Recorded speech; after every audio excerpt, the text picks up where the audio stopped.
I did not decide to be morena, to speak Cachiquel, and to be born in a humble town of the world.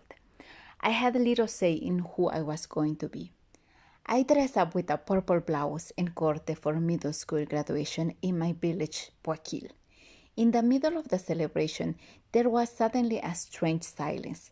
My father said, "This is it. You're not going to high school, you're a woman and will eventually get married." My father was my hero, my best friend, the person that I trusted the most in the entire world. But in this moment, he crushed my dreams. I could feel something breaking inside of me. I held my breath. I did not want to cry and be weak. I thought back to the first time I asked, "What if?" I was 9 years old when my aunt got her marriage arranged by her father.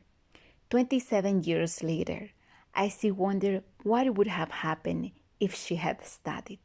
No one stood up for her back then. But now, during this conversation with my father, I had my mom. She brought me back to life. She challenged my father, saying, no matter what, she's going to graduate from high school. To this day, this is one of the boldest acts that I ever saw. I did not become immediately independent, but I decided to always keep trying and to be brave. Many more what if questions pop in my head, especially when I realized that it would be very difficult to go to university. What if I had an ally? What if I had an opportunity? How far could I go? After graduating as a teacher in Guatemala, I got a scholarship to study in Estados Unidos and Taiwan.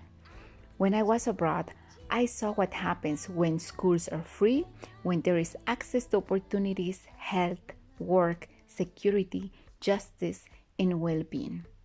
My what-ifs started to have answers. When I came back to Guatemala, I was committed to working for positive change. Maya has made it possible for me to contribute to girls' education, being the only organization in Guatemala designed, led, and run by indigenous women to empower our young women and girls. I understand now. My father did his best to support me, and I am grateful for my number one ally, my mother. My community continues to survive and fight systematic discrimination. Being an indigenous rural woman from a humble family gives me an origin, identity, and heritage. I still have questions. However, now I have answers and solutions. Most important, my mission to call and work for equality.